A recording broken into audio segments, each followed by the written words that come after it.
Muchísimas gracias por acompañarnos en estas sesiones inaugurales de GastroYar 2022.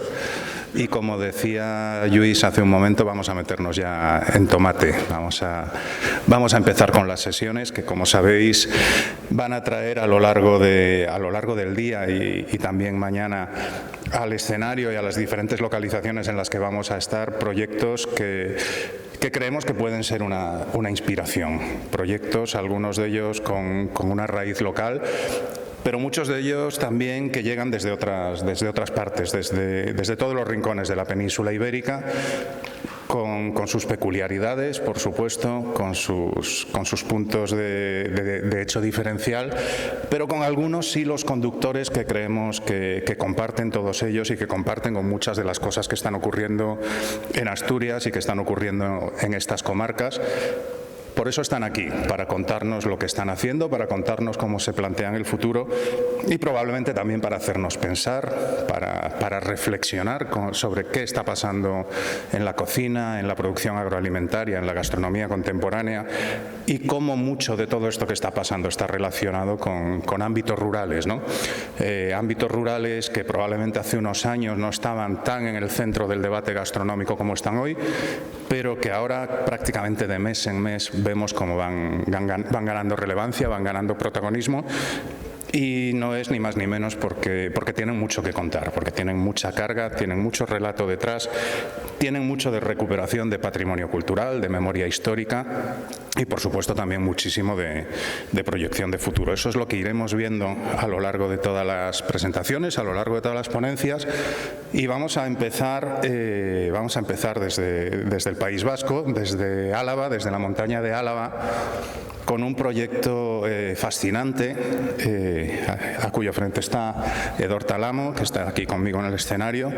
Edorta es un cocinero que ha tenido una trayectoria larga y exitosa en una cocina más urbana y que hace no demasiado decidía retornar, ¿no?, al lugar de sus orígenes y poner en valor pues muchos de esos inputs que enriquecen a la gastronomía y que en tantas ocasiones habíamos olvidado, ¿no? Él hablará pues del entorno, de la caza, de los furtivos, de muchísimas cosas que enriquecen el discurso gastronómico en la actualidad, en su caso, en su restaurante, pero también en el conjunto de la gastronomía vasca, ¿no? Así que, como sabéis, las ponencias son express, tenemos pocos minutos para cada uno de ellos, no le robo más tiempo, os pido un aplauso para Edorta y arrancamos.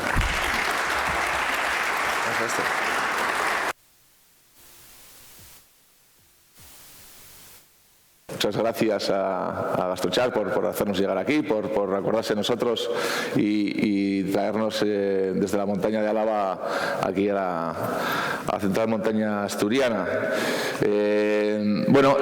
Cuando me llamó Lluís, me pilló en el monte en su día tal y cual, me contó que queríais que invitarme aquí a contar y las preguntas de ¿por qué quieres que en esa misma conversación no sabía si quería que veniéramos a cocinar o qué tal y cual? Y fue una conversación como de 10 minutos y dice, no, con lo que me has contado por teléfono sería estupendo. Así que creo que me voy a extender un poquito más, tampoco voy a ser quien recupere esa hora de retraso, pero voy a intentar hacerlo de manera más amena posible, un poco contar quiénes somos, por qué estamos ahí y cualquier cosa también que se pueda extrapolar para que entre todos también un poco empujemos y dinamicemos, sigamos dinamizando estos entornos rurales, ¿no?, que tanto nos necesita, digamos, el mundo, yo creo. Bueno, pues voy a ir en una serie de fotos y de vídeos y voy explicando un poquito. Esto es realmente donde vengo. Esto es lo que llamamos nosotros mismos República Lluar. Lluar es el monte más próximo que tenemos, que está encima del pueblo, y decimos República Lluar porque esta zona no nos hemos sentido representados por ningún mapa oficial. Es decir, estamos en plena muga, estamos en Montaña Alavesa, pero en plena muga con frontera con Navarra y también colindando con la parte de Rioja, ¿no? Esto no sé si tiene país para esto, a ver, sí, vale. Este sería el pueblo, digamos, ¿vale? Este es el último pueblo de la Montaña Alavesa, esto es todo Navarra, ¿vale? Y esta parte ya sería Rioja también, ¿vale?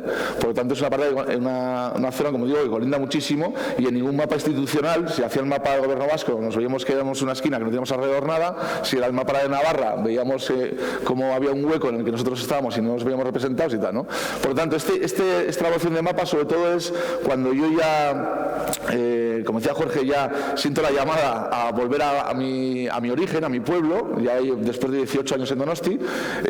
Bueno, pues hacemos este mapa para situarnos donde estamos y cuál es realmente, y ir llenándolo con los diferentes agentes, ¿no? Con productores, productos, costumbres y tal y cual, ¿no?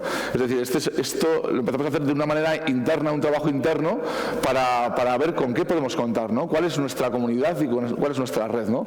Y a partir de ahí, pues vamos poniendo diferentes cosas, pues eso, la zona de carboneros todavía, últimos carboneros de Navarra que quedan en Viloria, pues todos los productores de queso, tanto en Eulate, en San Vicente, toda la zona de Trufera, toda la caza que exponemos, bueno, mucha cultura de la caza de la paloma, con señal, de jabalí, el centro de caza de Murieta, ya esta zona también de ribera, ¿no? Un clima muy mediterráneo donde nos nutren de cereal, de espárragos, todo esto sería, por ejemplo, la Sierra de Urbasa, que es totalmente atlántico, ¿no? Y cantábrico. Bueno, pues poner diferentes, también una zona como ha sido una zona montañosa muy poco accesible, por así decir, pues tenemos la suerte también que tenemos las montañas menos intervenidas de toda Euskal Herria, ¿no? Por lo tanto, gozamos de muchos frutos autóctonos que en el resto de la mayoría de sitios de Euskadi han desaparecido, ¿no? Como la manzana pera o castaños milenarios o centenarios, una lechuga autóctona de ahí, yo qué sé, miles de historias, ¿no? Que tampoco voy a empezar aquí a detallar. Pero sí que es cierto que conceptualmente, es decir, esto para ponernos un poco a la hora de currar y de situarnos, nos venía bien, pero luego siendo conscientes, es decir, por mucho que tengamos muy buena despensa e intentemos cocinar de una manera decente o intentar dar bien de comer, no sería suficiente como para digamos, sacar adelante el proyecto en el cual nos estamos metiendo, ¿no? Al final un proyecto de una envergadura bastante grande en un pueblo de 700 habitantes, que es el pueblo más grande de todo, digamos, de toda la montaña, a media hora, eso sí, de Vitoria, de Logroño, de Pamplona, a una hora de Bilbao, otra hora de Donosti. Había que hacer, de alguna manera, teníamos que ser de alguna manera únicos, tenemos que, para que la gente supiera supiera o sintiera las ganas de ir a visitarnos, ¿no? Así que yo creo que aparte de buena despensa que tenemos, ¿no? Antes hablaban también las instituciones de la buena despensa que tenéis aquí en Asturias, así, pero está claro que eso es nuestro, sin producto no vamos a ninguna parte, y sin intentar dar bien de comer no vamos a ninguna parte. Pero yo creo que también que tenemos que ir algo más allá, ¿no? Y rescatar de repente esa cultura, esa identidad rural que muchas veces escasea, ¿no? Como digo, históricamente nosotros ha sido una zona pobre, muy pobre, ¿no? La montaña alavesa. Es la zona más despoblada hoy por hoy de Euskadi, y digo que era una zona pobre porque, bueno, la mayoría de la tierra que tenemos nosotros es montañosa no cultivable, un 70%, más de un 70% es montañosa no cultivable. Por lo tanto, cuando nuestros abuelos abuelas tenían que ganarse la vida de la manera la única manera que podía ser, siendo ganaderos o siendo agricultores, pues se las pasaban muy canutas, ¿no? Por lo tanto, ahí se desarrollan una relación con y por y para la montaña muy especial, y que, bueno, que nosotros la hemos mamado de cierta manera, pero sí que es cierto que no ha habido nadie, ningún sociólogo, nadie que digamos que la haya definido, y no encontramos escritos donde nos mostraran o descubriéramos ese grado de diferencia con el resto, ¿no? ¿Dónde lo encontramos sobre todo? En esta película, en la película, la ópera prima de Moncho Armendáriz, una película del 88, que le dieron Concha de Oro creo que en el Festival de Cine de San Sebastián.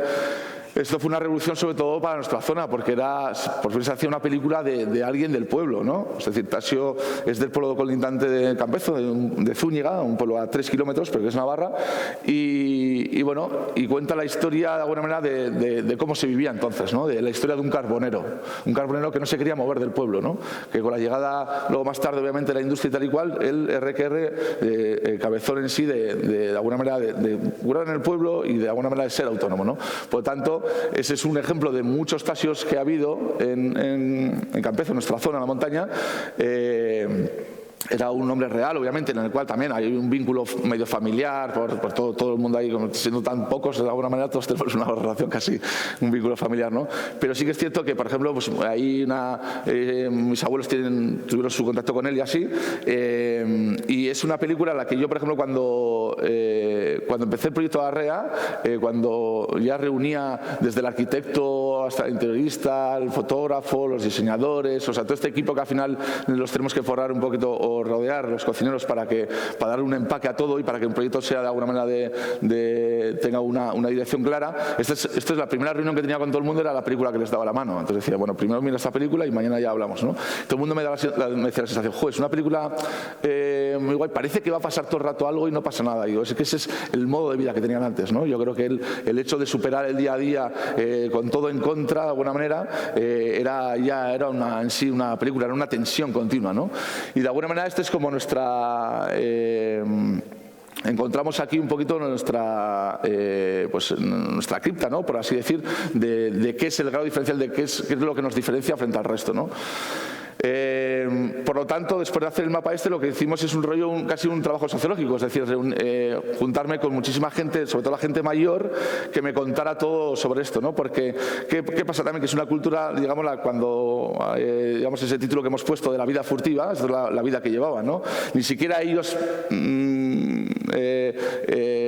aceptaban ni conocían el concepto furtivo como tal. Ellos eran trabajadores del monte. Esto es un movimiento de transgresión socialmente aceptada, una transgresión socialmente aceptada en la cual se toman el monte como propiedad propia, ¿no? Digamos, y donde al final lo toman como despensa, haciéndole un cuidado continuo al medio ambiente. Es decir, eran innatamente los mayores ecologistas que había, y a la vez desarrollaban una sabiduría sobre el qué recolectar, cuándo, cómo, pues brutal, ¿no?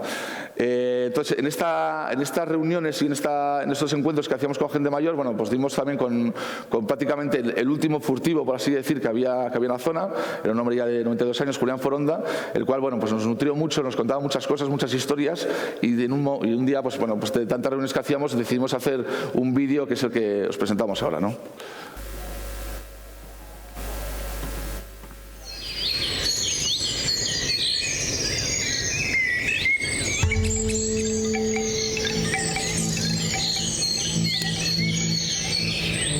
Yo empecé a ir al río y al monte sobre los 9 años que me pico.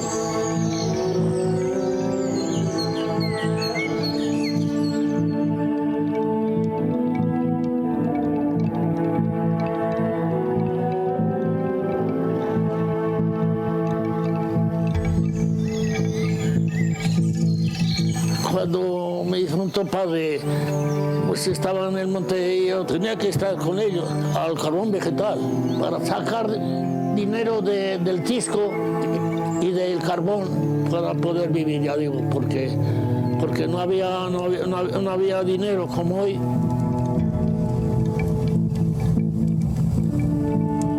Hacían carboneras grandes. Ha habido carboneras que han tenido hasta 100 sacos.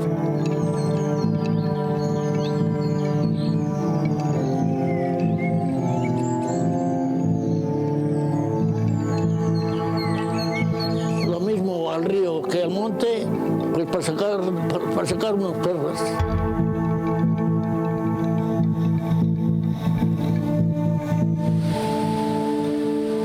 Lo que más me gustaba era pescar truchas y cangrejos. Las truchas y los cangrejos los vendíamos. Una semana de cangrejos, sacar 6.000 pesetas en una semana, Y los mandábamos a Logroño, a Vitoria y a San Sebastián.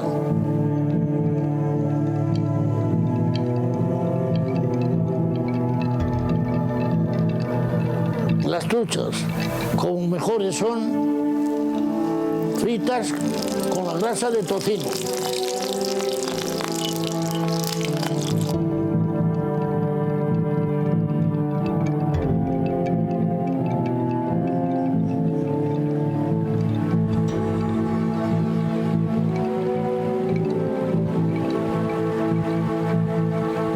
Los cangrejos se cogen, se capan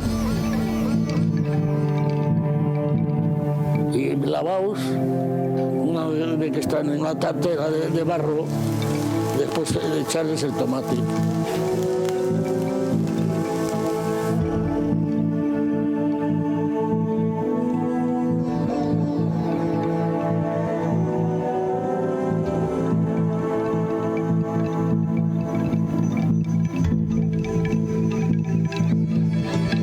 En el pueblo de Santa Cruz se subastan las chozas de caza para la paloma torcaza.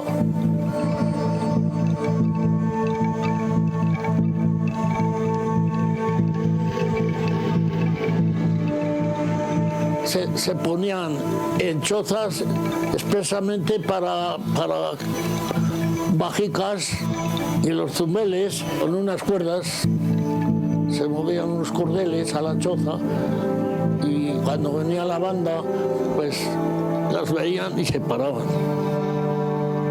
Si se iba a matar las palomas era por eso, por sacar un duro.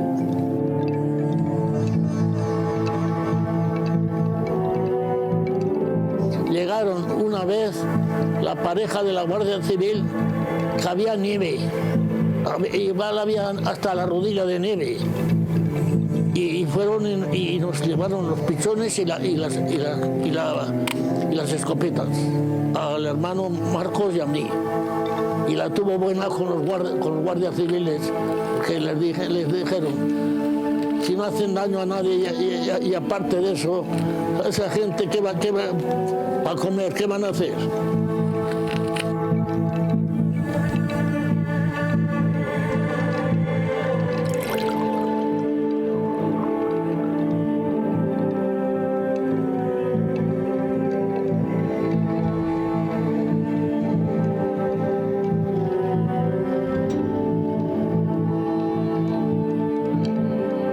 Es que entonces lo hacía por necesidad. Esos, si están en el árbol, se mete un palico delgado a ver si hay micharro, porque empiezan guru, guru, guru, guru, guru, guru, guru, guru, soplan, guru, guru, guru, guru, guru, guru, guru, guru. Los comíamos, porque es una carne ole.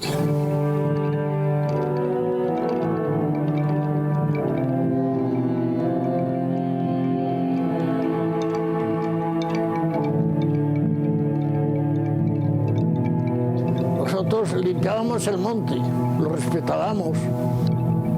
Del monte lo que era muy buena era las fresillas, marrubias.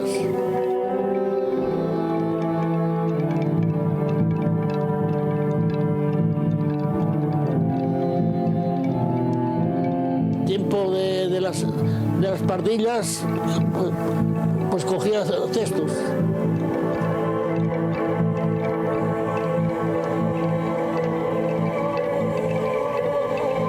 Se nublaba el sol, todas en un bando, a la Sierra Universal.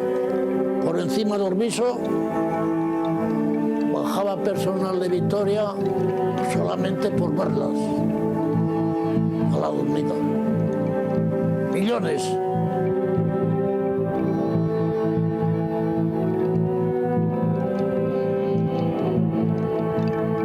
Y te digo que sueño muchas noches, bien del cangrejo, bien del monte. Sueño muchas veces yo del río.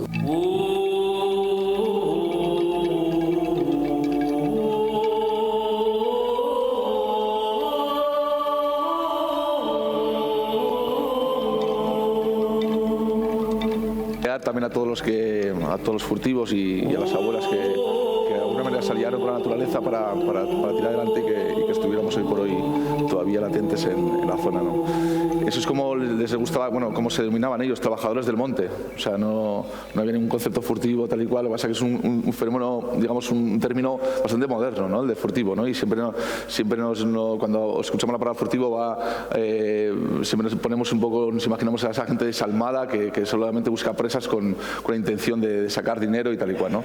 Y sin embargo estos pues son trabajadores del monte, es una cosa muy diferente, muy aliada con la naturaleza, donde al final solo, como bien decía Julián, difunto Julián, porque tristemente murió después de la pandemia, pues decía cómo eran ellos los que respetaban y limpiaban el monte, ¿no?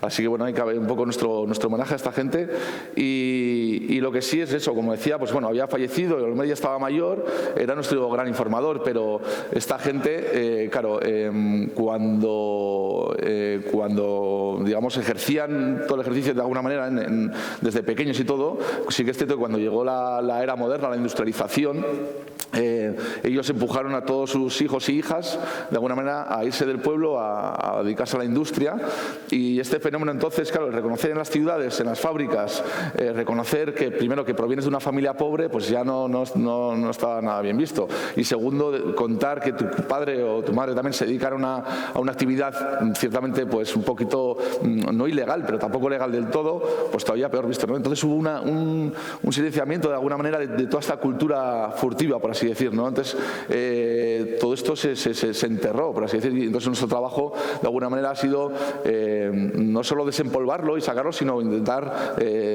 darle valor a todo esto, ¿no? De todas maneras, si hubo ese cambio generacional y mientras tanto hemos casi habido una generación perdida, por así decir, que no nos trasladaron toda esta cultura, pues tuvimos que obviamente contar con gente como el pajarillo, ¿no? En todos los pueblos se dice que hay un pajarillo. En Campezo se llama Javier Suso, tiene ahora 53 años y es el pajarillo. De hecho, la gente no sabe ni que se llama Javier en Campezo, muchos todavía le llaman pajarillos. Son de las pocas personas que realmente se han preocupado de alguna manera de mamar y de coger el testigo de toda esta cultura y toda esta sabiduría, ¿no? En el rollo pues tanto aplicable a la huerta como a las hierbas silvestres, como casi al ganado, como a muchísimas cosas, ¿no? Y hoy por hoy, bueno, pues es nuestra persona digamos la más imprescindible que pueda haber en la empresa, ¿no? Incluso casi tanto como o más que mi persona, porque es quien nos ha guiado en todo momento, quien antes de abrir la REA hacíamos inmersiones de alguna manera por nuestro entorno para analizar y que él nos dijera pues todas las hierbas silvestres que había, los frutos, él nos lleva a la huerta también, es la envidia de las huertas también del pueblo, todo hay que decirlo, es de esta poca gente que por lo que sea, que algo ha despertado dentro de ellos para interrogar y para mamar todo esto de nuestros ancestros, ¿no? Por lo tanto, quien nos aporta toda esta cultura ancestral, digamos que hoy por hoy es casi el pajarillo, ¿no? Quien nos está educando en todo esto. Muchas veces cuando llegan cocineros al restaurante y así les presento al pajarillo, ¿no? Porque es una cosa como que yo creo que es alguien que hay que conocer, ¿no? Y él siempre dice soy su traductor, y es cierto, ¿no? Que al final me traduce las cosas que de alguna manera se han vivido siempre en mi pueblo y que yo obviamente porque no me las han trasladado a mí por generacional y porque he estado muchísimo tiempo fuera, pues me las he perdido y las vamos reaprendiendo, ¿no? Gracias a él pues eso, contamos con, esto es una foto de prácticamente lo que puede ser, una vez que vino el fotógrafo a sacar ciertas fotos de los platos, decimos, bueno, vamos a poner todo los ingredientes que tengamos en la mesa y vamos a sacar una foto sin pensarlo demasiado, era en abril, mayo y con lo que disponíamos un poco entonces, ¿no? Entonces de aquí es digamos parte de nuestra despensa, ¿no? Las truchitas, obviamente, de esa importancia de la trucha del río que ha habido, ¿no? En mi pueblo, los espárragos, con ese contacto con la ribera de Navarra, la flor de ajo silvestre, las bellotas de encina que fermentamos y que gracias a la fermentación en una salmuera luego las tostamos y las hacemos comestibles por fin. Fíjate que ellos tenían mucha sabiduría, nuestros ancestros, pero si realmente, yo muchas veces me acuerdo de ellos, que si hubieran dado, por ejemplo, el haber hecho las bellotas de encina comestibles, yo creo que les hubiera quitado muchísimos quebraderos de cabeza, ¿no? A nuestros abuelos y abuelas. La flor de sauco, el té de roca, ¿no? El mal llamado té de roca también, que es una hierba prácticamente la jasiona glutinosa, en la que cuando por ejemplo había funerales en los pueblos, todo el mundo se hacía café para todo el mundo, y para la gente joven se hacía infusiones de té de roca, ¿no? Esto era también una de las grandes cosas, de las muchísimas cosas que ya estaban desconocidas también por la gente de nuestra edad, es decir, los menores de 50 años no conocían ya esa hierba, ¿no? También obviamente se macera con anís, se hace una especie de pacharán, de la cual los trabajadores del monte siempre desayunaban antes de ir al monte. Aquí tenemos un rosario de ongarris, o de, no sé cómo se dice en castellano, de senderuelas, que se hace tal igual. El fruto, el berrubiote, que es el fruto del madroño. Entonces al madroño se llama de tres maneras: madroño cuando es árbol, cuando se tala para carbón o para leña se dice matacán, y al fruto se le llama berrubiote. Es el típico fruto Arbutus unedo que siempre decían las abuelas que no comas más de un fruto porque te duele la cabeza. Eso es porque tiene una fermentación natural alcohólica. Garbanzo, tierra de legumbres, las nueces, pastrami de jabalí, que hacemos con un jarrete de jabalí también, gracias al centro de caza que tenemos en Murieta, y que somos capaces de cerrar ese círculo donde al final los animales que nacen, se alimentan, son sacrificados, despiezados y cocinados en el mismo radio de 20 kilómetros, ¿no? Yo creo que hay pocos sitios en el mundo que se pueda hacer eso de una manera legal. La cuchara de boj, también uno de los oficios que ha traído el furtivismo uno de los oficios artesanos que ha traído el furtivismo a mi pueblo es los cuchareros, ¿no? Es decir, antes en todas las casas hacían cucharas. En la época de mis abuelos todos en el pueblo hacían cucharas. Decían que hacían una gruesa al día. Una gruesa es 12 docenas de cucharas. El boj, entonces, la madera más valorada para el cubierto, ¿no? La más suave y la menos porosa. Exportaban de alguna manera cucharas que hacían toda la familia entonces. El níspero europeo, ¿no? Que incluso se nos olvida de cuál es el níspero local, ¿no? Siempre estamos mirando al níspero nipónico que llegó con la globalización. Cerezas, perechicos, amapolas, una pechuga de paloma que la curamos en cera de abeja, mostazas, un corazón de cordero, bueno, sin más. El pimiento choricero como clave de nuestra pobre gastronomía, digamos, de lo que parte todo es del pimiento choricero. Vale, obviamente esto pues vamos pues desde el primer mapa, cómo analizamos de todos los productores que hay, qué zonas, qué tipos de recolección, más la sabiduría un poco de que nos llega desde nuestros ancestros, de esta cultura furtiva, ¿no? Más lo que nos traslada día a día también el pajarillo, pues hacemos que también hace que encontremos cosas como, bueno, que obviamente no descubrimos nada, ¿no? Pero sí que rescatamos cosas como el líquen, que creo que es la siguiente foto. Sí, esto es, todavía no lo ponemos el vídeo. Esto nace de la primera incursión que hago con el pajarillo 4 años antes de abrir el arrea, es decir, en el 2014, la primera vez que me lleva al monte, pasamos por una zona de río muy húmeda y había muchísimo líquen, y me dice, mira, el primer vegetal del mundo. Y entonces todavía yo no sabía diferenciar de musgo de líquen. Y yo, ¿y esto tal? Sí, esto es de la fusión de un alga y un hongo, y se considera el primer vegetal del mundo. Entonces yo me lo metí a la boca con esa inconsciencia que tenemos los cocineros muchas veces, y el pajarillo se asustó y dice, joder, no sé si es tóxico, no es tóxico y tal. Entonces en ese impasse ya descubrí unos matices de sabores que decían mucho, ¿no? Sabía a monte, a tierra húmeda, a leña, a hongo.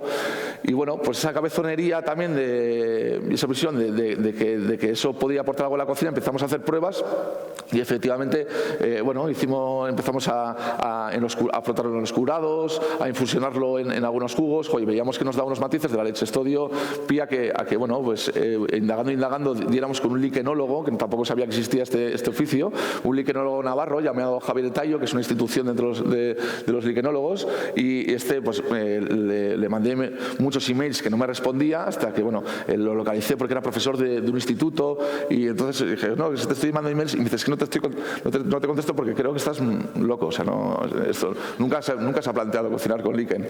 Y yo, pero hay una toxicidad, no es por toxicidad, es porque hay unos ácidos amargos, tal y cual. Y digo, no, pues estamos hablando de otra cosa. Una cosa que también, una ventaja que tenemos los cocineros es que para convencer a alguien hay que invitarle a comer. Entonces digo, bueno, te invito a comer al restaurante. Y entonces vino con su pareja, después de comer le di unos trozos de líquen y me dijo, bueno, que la cara que se le quedó después de que lleva 40 años estudiando líquenes y que nunca se había metido a la boca, pues que de alguna manera pues que se flipó de alguna manera, ¿no? Y entonces él por ahí nos ayudó a catalogar todos los líquenes que teníamos alrededor. Luego nos salíamos con el Basque Culinary Center para que siguiéramos desarrollando, y bueno, y hoy por hoy es donde presentamos en la pasada gastronómica el líquen, esta variedad concreta en el Levernia prunasti, como al final, independientemente de los productos que haya, como cuando analizamos esta palabra tan sobreutilizado ahora mismo, que es entorno, como cuando analizamos realmente el entorno desde las entrañas, descubrimos cosas que han existido, fíjate, el primer vegetal de la historia, y pues descubrimos cosas que de alguna manera pueden formar parte también de nuestra despensa, de nuestras recetas. ¿Le damos al play al vídeo? Sin más, esto es una muestra que presentamos a la gastronómica sobre el líquen.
Vale, y nada, ya por último, para no pasarme esta media hora que nos dan, sin más, hacer una muestra un poco del trabajo que estamos haciendo últimamente. Cuando también pasamos a ese paso nosotros venimos de una tasca de Donosti, ¿no? De ser tasqueros, y cuando hicimos el paso de ya trabajar en el restaurante, teníamos una necesidad de diferenciación de la leche, de dónde veníamos, por lo tanto empezamos a trabajar con estos menús gastronómicos que pues pase a pase, toda esta historia, ¿no? Y ya sin más, yo creo que al año y pico de empezar con este tipo de menús, ya me empezó a rayar algo, ¿no? Y veía que, por ejemplo, que gente que viniera, o sea, que no había esa esencia rural, festiva, ¿no? Casi que imaginamos cuando vamos a un pueblo a comer, ¿no? Que era todo como demasiado estático y tal y cual, ¿no? Por lo tanto, ahora el concepto que hacemos ahora de menú es que planteamos esto en la mesa. Cuando la gente se sienta, lo que tiene es un mapa, ¿no? Y en ese mapa hay diferentes pases. Digamos que aquí está el pase del cangrejo, de la perdiz, de la huerta, de la trucha, de la paloma, del corzo y del jabalí. Estos son, como digamos, la despensa, los ingredientes básicos, ¿no? De los que se nutre un poco nuestro paisaje, ¿no? Y entonces lo que hacemos es el rollo que en el menú esté contemplados 3 pases, ¿no? Pudiendo incluir obviamente más pases, pero que la gente que de alguna manera que haga el recorrido, encima son sitios reales donde al final se encuentran este tipo de ingredientes o de bichos, que elija 3 de alguna manera, y entonces antes, cuando elige esos 3 pases, lo que hacemos al principio es hacer un almuerzo, evocando a esos almuerzos que hacían los trabajadores del monte, precisamente, ¿no? La gente que trabajaba en el campo o en el monte, cuando iba a trabajar, siempre iban los hijos, las hijas, con diferentes viandas de la casa, sobre todo queso, el pobre jamón que podían hacer, todo el rollo, entonces se sentaban y eso era el almuerzo que hacían, ¿no? Entonces lo que evocamos. Antes de esos pases que elige el comensal, lo que hacemos es un almuerzo, ¿no? El almuerzo donde al final ponemos ahí todos nuestros curados de jabalí, de corzo, de ciervo, nuestros patés, las gildas también que aplicamos al territorio, poniéndoles un solomillo de paloma en vez de anchoa, los encurtidos que hacemos en casa, la pechuga de paloma curada. Presentamos una serie de vinos también, que es lo que se tomaban antes en los pueblos, los vinos de pueblo, ¿no? Los vinos de año, muchísimo más afrutados, sidras incluso, que ayer hablábamos, ¿no? Y estos días vamos a hablar, y de ese mundo tan interesante también de la sidra. Los presentamos en un carro e incluso invitamos a consumirlo en porrón, ¿no? También este elemento también tan de pueblo que lo estamos perdiendo, ¿no? Este almuerzo, obviamente, a medida que va acabando lo vamos aumentando, y vamos aumentando con las lechugas martinas, que esta es la lechuga, entonces lechuga la maravilla de invierno le llamaban, es la única lechuga que podía aguantar toda la temporada de invierno en mi pueblo, ¿no? Con las heladas y con las nieves que caían, muy amarga ella, pero bueno, digamos que la embarramos con tapaculos, con escaramujos que al final es lo que le aporta acidez y lo contrarresta. El pajarito frito, ¿no? que habéis visto en el vídeo anterior también, que marinamos en un jugo también que lleva ajo tostado, lleva líquen, un helado de cuajo artesanal, ¿no? Esos cuajos también, que esos sabores rancios que pertenecen digamos, al histórico de sabores del pueblo, ¿no? Y yo reivindico también muchas veces el sabor rancio, ¿no? Cuando muchos años dicen, está rancio, ya pues que lo rancio es bueno, ¿no? Muchas veces. Entonces, bueno, ese helado de cuajo rancio, digamos, que hacemos con diferentes hierbas, un sándwich de trucha, unos huevos en vinagre fluidos, que era lo primero que se podía. Mi abuelo fue el primero que abrió el bar en Campezo, ya hace más de 50 años, y lo primero que ofrecía eran huevos en vinagre, ¿no? En homenaje a eso también hacemos unos huevitos en vinagre de vino, huevitos fluidos, en fin, una serie de historias que lo que hacemos también, pues obviamente les ponemos esas pinzas gastronómicas, pero en este caso de boj también, la servilleta de cuadros, ¿no? Estos elementos que al final que hacen que cuando viene alguien a casa, de alguna manera, pues sepa que vienen a un pueblo, que se relajen, ¿sabes? Que no es estos restaurantes que ya que la gente está nerviosa, ¿no? Es decir, bueno, pues aquí para que de alguna manera te relajes y te hagas tu homenaje, aquí tienes todo esto y ahí tienes el orden para tú ir consumiéndolo como puedas y a tu libre albedrío. Así que nada, esto es un poco el mundillo que venía a presentar. Espero que os haya podido aportar algo a Gastrochar. Así que es que ricasco, de verdad, muchísimas gracias por todo esto.